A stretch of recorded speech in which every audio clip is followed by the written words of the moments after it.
اے یعقوب کی اولاد، میرے وہ احسان یاد کرو جو میں نے تم پر کیے تھے، اور یہ کہ میں نے تم کو جہان کے لوگوں پر فضیلت بخشی تھی۔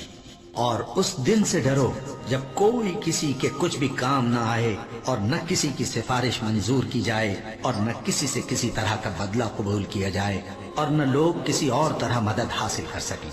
اور ہمارے ان احسانات کو یاد کرو جب ہم نے تم کو قوم فرعون سے نجات بخشی۔ وہ لوگ تم کو بڑا دکھ دیتے تھے، تمہارے بیٹوں کو تو قتل کر ڈالتے تھے اور بیٹیوں کو زندہ رہنے دیتے تھے، اور اس میں تمہارے پروردگار کی طرف سے بڑی سخت آزمائش تھی۔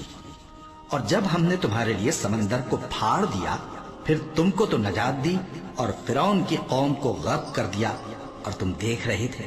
اور جب ہم نے موسیٰ سے 40 رات کا وعدہ کیا تو تم نے ان کے پیچھے بچڑے کو معبود مقرر کر لیا، اور تم ظلم کر رہے تھے۔ پھر اس کے بعد ہم نے تم کو معاف کر دیا تاکہ تم شکر کرو۔ اور جب ہم نے موسیٰ کو کتاب اور معجزے عنایت کیے تاکہ تم ہدایت حاصل کرو۔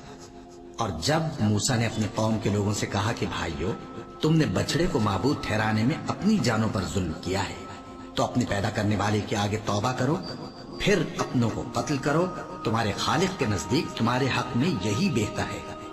پھر اس نے تمہارا قصور معاف کر دیا، وہ بے شک بڑا معاف کرنے والا ہے، بڑا مہربان ہے۔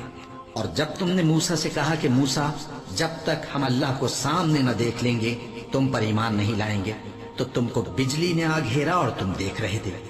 پھر موت آ جانے کے بعد ہم نے تم کو اثر نو زندہ کر دیا تاکہ احسان مانو۔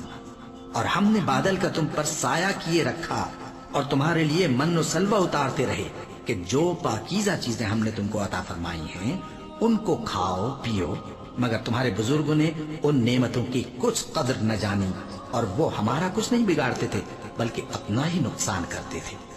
اور جب ہم نے ان سے کہا کہ اس گاؤں میں داخل ہو جاؤ اور اس میں جہاں سے چاہو خوب کھاؤ پیو، اور دیکھنا دروازے میں داخل ہونا سجدہ کرتے ہوئے اور حطوۃن کہنا، ہم تمہارے گناہ معاف کر دیں گے اور نیکی کرنے والوں کو اور زیادہ دیں گے۔ تو جو ظالم تھے انہوں نے اس لفظ کو جس کا ان کو حکم دیا تھا بدل کر اس کی جگہ اور لفظ کہنا شروع کیا، پس ہم نے ان ظالموں پر آسمان سے عذاب نازل کیا۔